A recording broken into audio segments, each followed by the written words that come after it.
Thanks everyone for still joining this late in the day, for at least for the people that are from Europe. It's quite late in the day.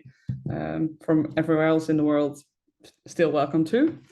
So I'm going to be talking about mining the customer journey of your web user. First, a little bit about me. I'm Naomi, as Phil already introduced. I'm a data scientist at Online Dialogue, and Online Dialogue is a small agency, and we focus mainly on conversion optimization and online experimentation.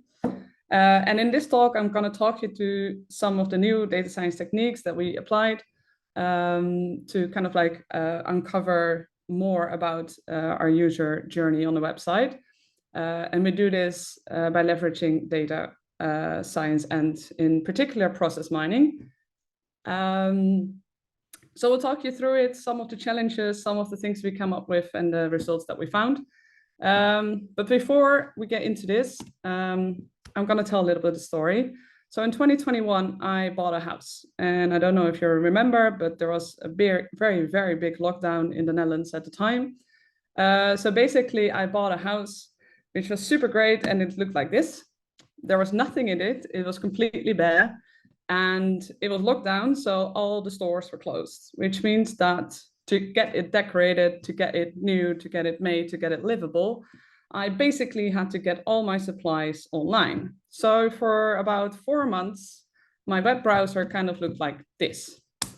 I had multiple tabs open for most of the day, trying to get all the supplies that I needed, trying to get them in time to my house to actually make sure that I could move in and not live in a tent in my newly bought house. So as you're all in the experimentation and at least in the analytics field, you should know how it looks like from the back end.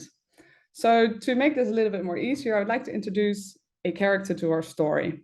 So I would like to introduce Anna. Anna is a web analyst, and it's probably a character you're very familiar with.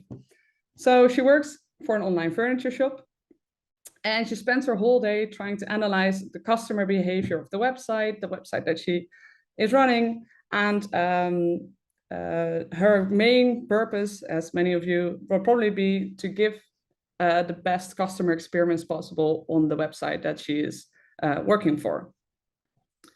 So Anna is our web analyst, and she is trying to kind of like look at my data as what I'm trying to do on that website. So in Anna's perfect world, there is a perfect customer journey. And the customer journey through her website is probably someone will enter the website on the home page or the product page or the product detail page, lister page, and then do a sequential sequence of steps, trying to find their product in the list, decide on which product they want, look at more kind of the specifics of that product, look at it, decide that they want to have it, add it to their cart, and then follow the checkout procedure to get the item that they want. So this is great. This is, in theory, this is amazing because this is what we like to see. It's this very straight funnel. People follow this logical process of deciding on the item, moving through the website, moving to the next phase, and then buying the actual product. And this is also how we kind of like design our dashboards to see if they follow these steps. Well, I started this story as like trying to buy a house and trying to decorate it in the middle of a lockdown. So while this is Anna's perfect customer journey, I'm kind of doing this on the website. So I might enter the homepage because it's a store that I like. I go to the product list page because I know what kind of product I want to look for. Or I might enter the search page and try to find my perfect product from there. I go to the detail page. I might add something to the cart, figure out it's too expensive, try to remove it from the cart again, go back, go to another detail page. I'm not sure what to buy. This is my first house. I don't know what to do. So I might show my mom to ask for some advice, go back to the search page because she gave me some advice, and then really repeat that whole process again. So instead of following this beautiful kind of like linear process throughout the website, I'm all over the place doing very different things that are according to my needs, and it might take time. Showing my mom will probably take a few days. I will have a lot of discussions with her, and then the whole circle will start again. And this, I might iterate through this several times before I even get to the checkout and the payment details. So this is me and my particular journey on the website. Well, on the other side, there's still Anna. And Anna tries to make sense of thousands and millions of me moving through her website. And she does that by going through her analytics dashboard. So she might use several sources of analytics. So not just web analytics that tells her where I'm coming from, which channels, what the conversion rates are of all the users that are on her website. But she might also talk to customer service of the website, see what kind of feedback people have, or run some experiments. So Anna has a very, very big source of data that will tell her something about the general pool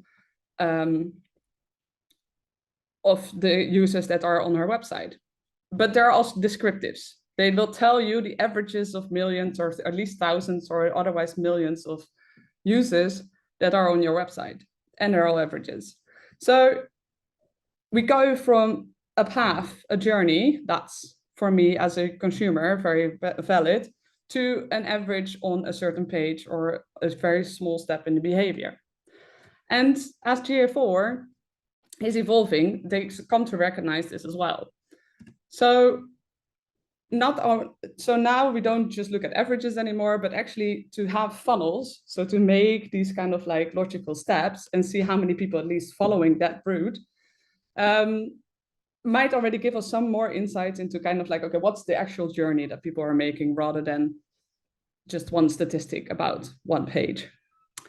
So this particular function has already been a great addition and greatly improved as well in GA4 compared to Universal Analytics, but it's still about averages.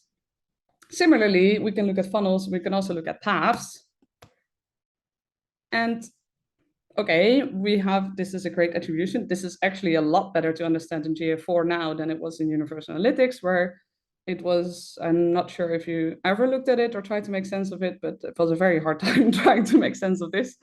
So there's a lot of improvements here already, trying to really kind of like get that customer journey in line. But when we're looking at these kind of path analysis, we're still looking at like how many people or users or sessions started, and then how many of them went to a particular page, and then how many of them went to the next one.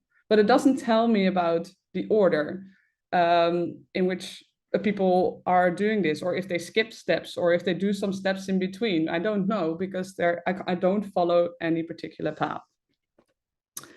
So basically, Anna tries to make sense of my customer journey on her website, my particular journey. But Anna has a problem, because she can't identify my specific journey from the averages, because the only thing you get back from GA4 is averages. So there needs to be some kind of advanced analysis to find out how to help my customer. How do you optimize for my particular journey? That includes asking my mom on the greatest advice, or any other type of advice.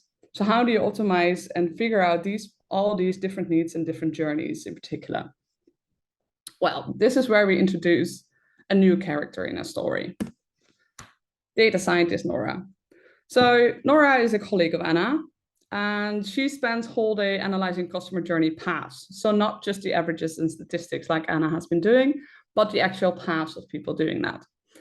And her goal is to make these customer journeys, the complete journeys, measurable. So what did Nora recommend? Basically, she recommended a new analysis process. And it consists of 3 steps. And in the rest of this presentation, I'll talk you through these 3 steps. So first, query the raw GA4 data from BigQuery.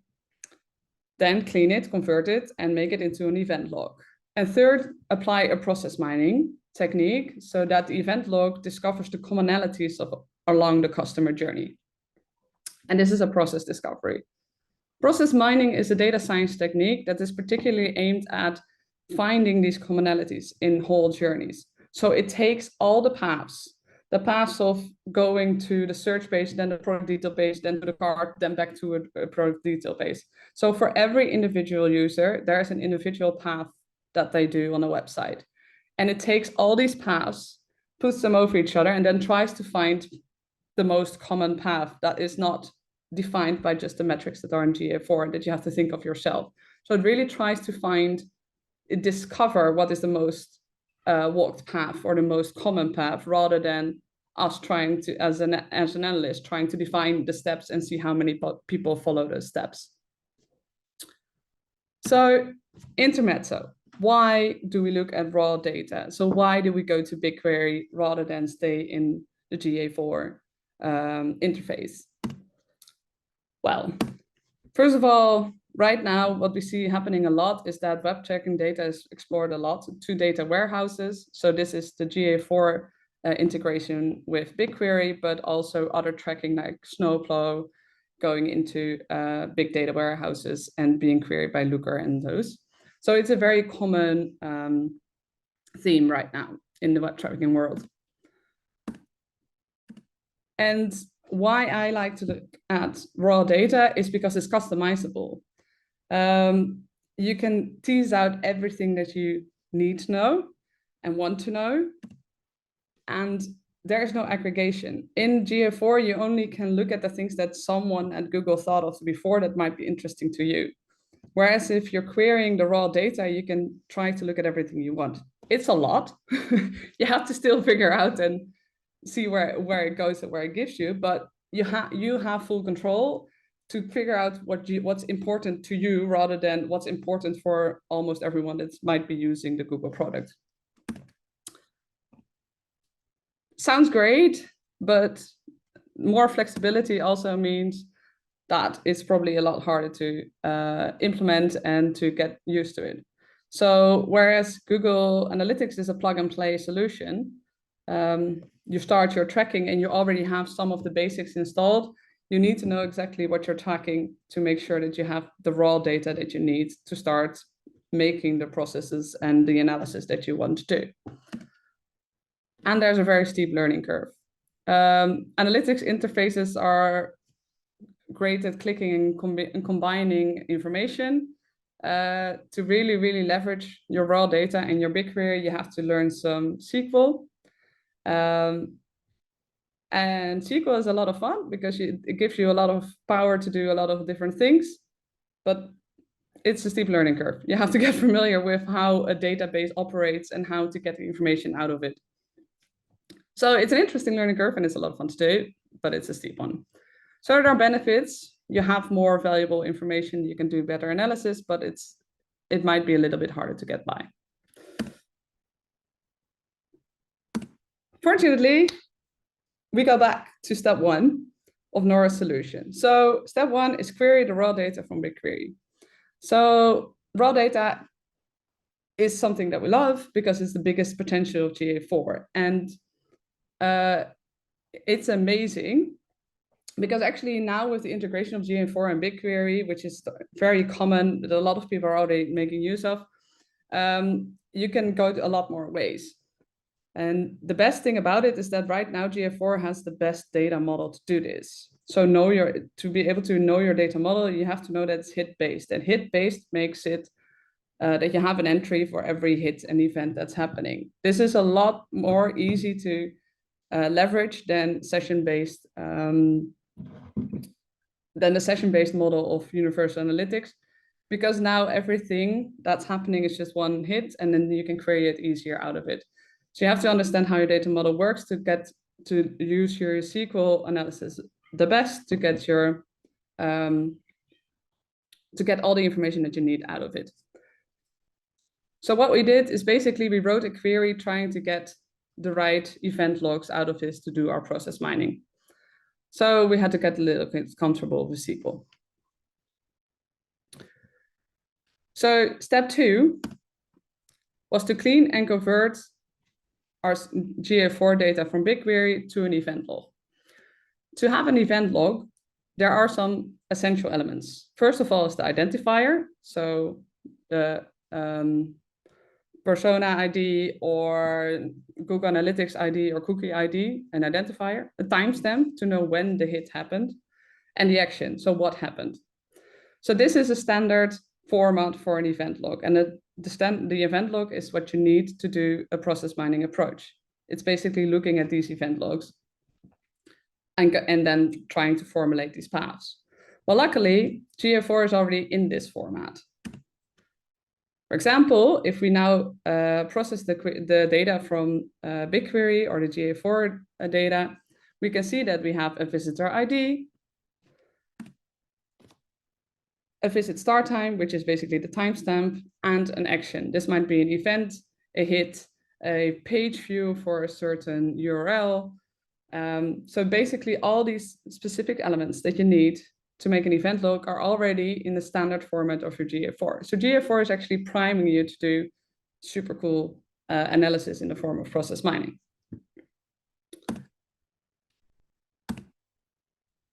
One back. Okay, so trying to clean this is quite time consuming. It's an iterative process. So trying to get which actions you would like to filter on is very, very important, but you'll get there as you start to play with it. And you have to choose your granularity, because you can look at every step of a path, or you can just look at kind of like the more common points. So a product detail page, or a specific category page, or a specific lister page, and those kind of things, or very, very specific URLs. So you have to still kind of like become familiar with your data to know which granularity is important for your research question. So if we take this event log and we do it for one customer, what we get is something like this. So in here, the customer, the full visitor ID is the same ID. So on the right, we can see that this is the same person. So these are all the events for one particular person on the website. Their start time is the same. It's the same. They started everything within the same session, but if we look all the way on the right to the hit time, we can see that this is ascending. So basically all these hits are a sequence in which the person first goes to the first URL, then clicks through the next one on it, then the third and fourth, blah, blah, blah. So you can see basically every step that this user did. In this case, I looked at the granularity of page path level. So a draaideurkast is a closet, a particular type of closet. So this person looked at different product detail pages of these type of closets, then went back to the home page, and then tried to do a search query, and then looked at other closets that are familiar. So you can see all the steps that this one customer made. So you convert all your GA4 data into these event logs for every customer that you have. Fortunately, if you're very lucky and you have a very popular website, that basically means that you will have many of these types of event logs, because there are millions and millions and millions of people on your website, and they're all doing something different. Because every customer does a slightly specific journey, slightly different. So, and this is your input for your process mining approach. So you have all these different journeys of all these different customers, and then you're trying to find the commonalities.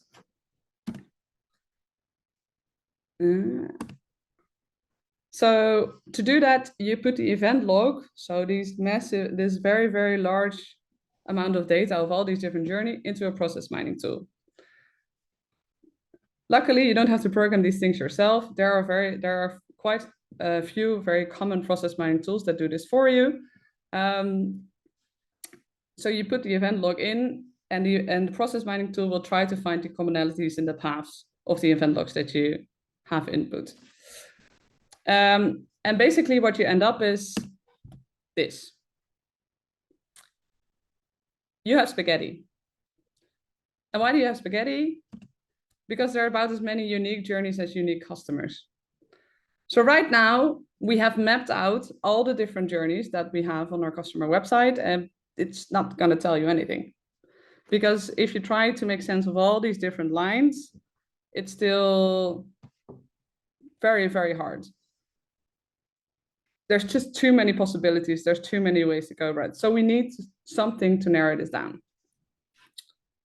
And this is where we introduce the third person in our story. What will Anna do now?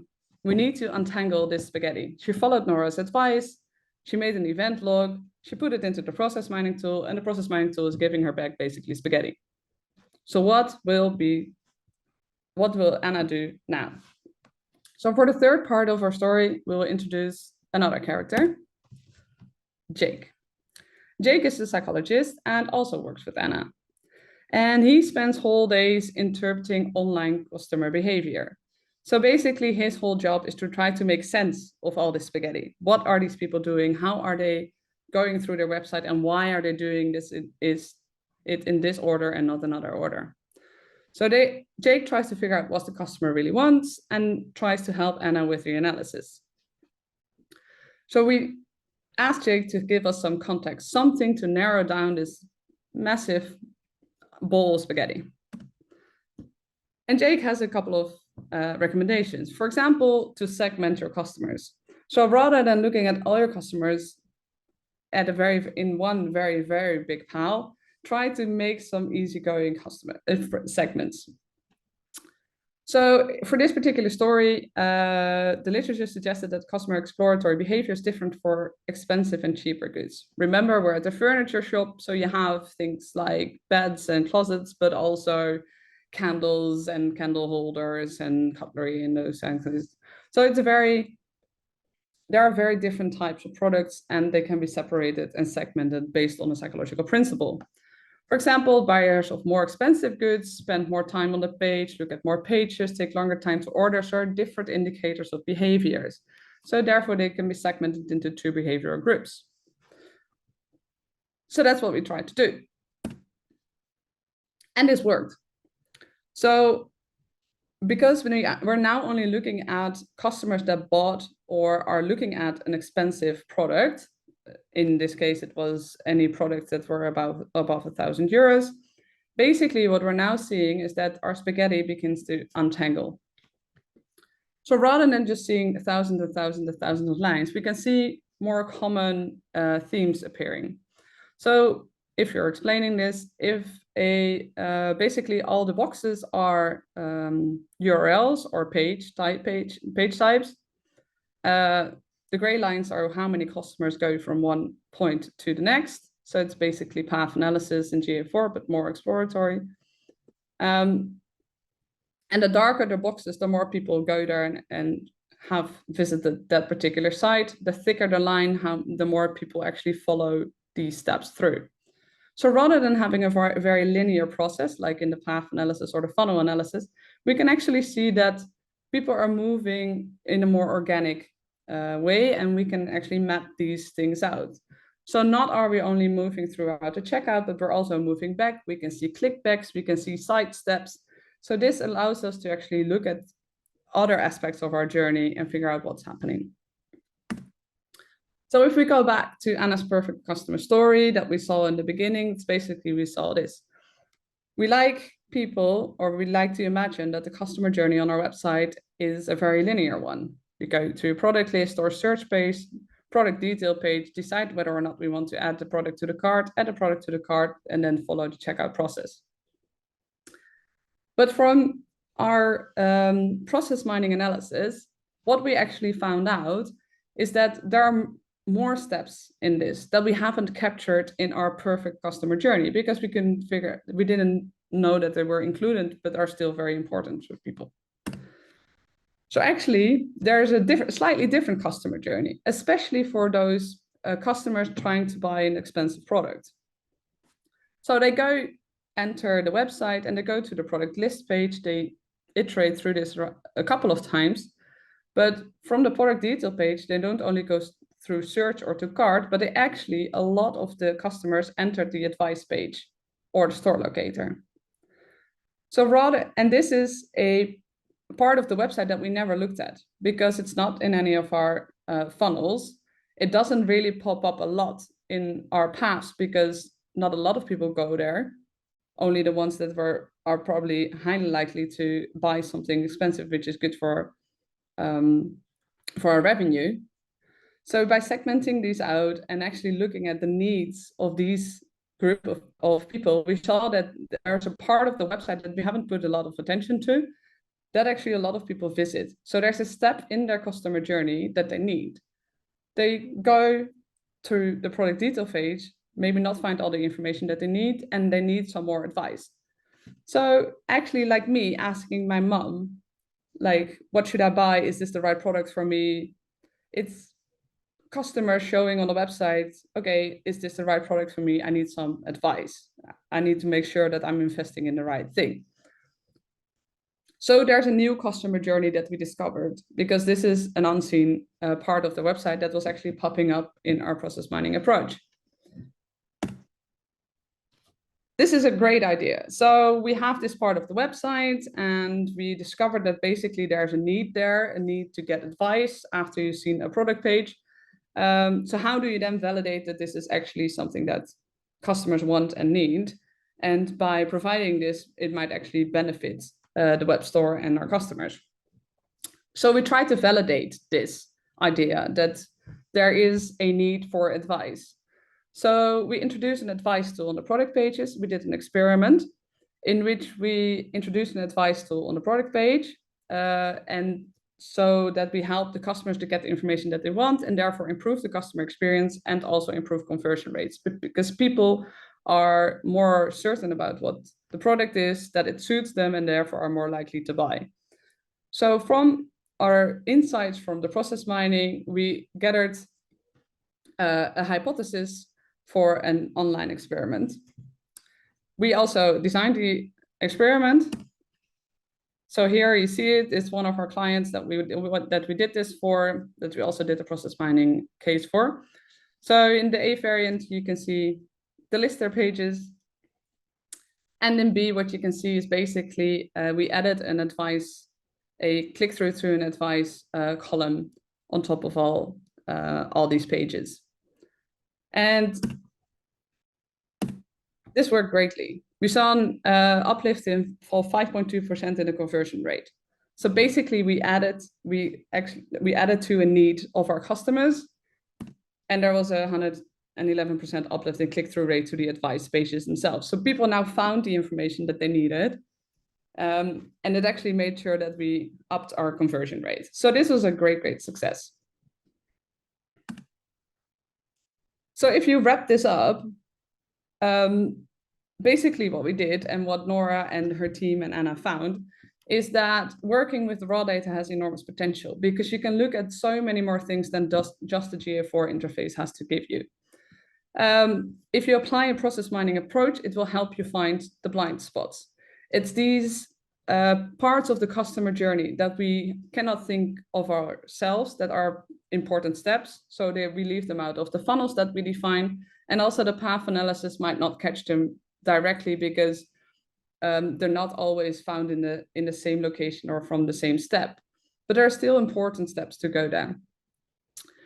The third takeaway that I'd like to give you is that psychology helps to untangle the spaghetti. If you look at these massive amount of raw data, it's it gets very tricky, because you're working with the raw data, so there's a lot of information there. So you need some kind of guidance to put context on it, to segment it, and to make sure that you have a easier research question to look at. And psychology really helps with that. And for the insights generated are foundations for our experimentation program. We use process mining approaches mostly as to find the bottlenecks that we see, or to find our blind spots. So from there, we run our experimentation programs again and try to increase the revenue and also the customer experience. But it's a great tool to generate insights about your customers that is additive to what you already know from GA4. Lastly, we started this story with my house being very bare 2 years ago and trying to decorate everything online. About 4 months later, it now looks like this. Thank you for your attention. Thank you all for bearing with me through this sometimes confusing story. And if you need to know anything more about online dialogue, please visit our website. If you want to know how to use BigQuery so that you can build your SQL queries and make sure that you can start this process mining approach. We also have a workshop on this that you can find on the QR code. But for now, thank you very much for listening. Cool. Thank you so much for that, Naomi. There's a couple of questions in chat, and there's actually some very positive feedback as well, which is good. There's one question. So Atik asked, can you name a process mining tool? Yeah, the most common one is Psychologist. They actually have the easiest interface as well, and it's one of the biggest ones and most commercial ones. I myself use Disco. It's made by the University of Eindhoven, which I studied at, and made by the professor who actually thought of the whole process mining method, so who designed the research method. So yeah, Salonis or Disco. Disco is by Fluxicon, and it's a more granular tool, and it's free to use in the trial version. Okay, there's a question about GA4 data schema here, saying, do you recommend having a custom event parameter on all events with a timestamp, or is it satisfactory to use a timestamp available in GA4 BigQuery schema? Yeah, the timestamp that's already there is fine, because all the hits that come in GA4 already have a standard timestamp attached. I don't know the exact format. I think it's also in seconds from 1970, the 1st of January or something. So you might want to convert that into something that's actually legible for human people. But yeah, the standard timestamp that's attached to all your events in GA4 is sufficient. Great. I'm just going to see if there's any other questions. If not, thank you again for that talk. If you do have feedback for Naomi, I'm just going to put the link to the feedback form in chat. So we're going to add the slides to the thank you page on the feedback form roughly about 24 hours from now. So I'm just going to take over presenter control for a moment. Yeah, some really insightful points there, Naomi. So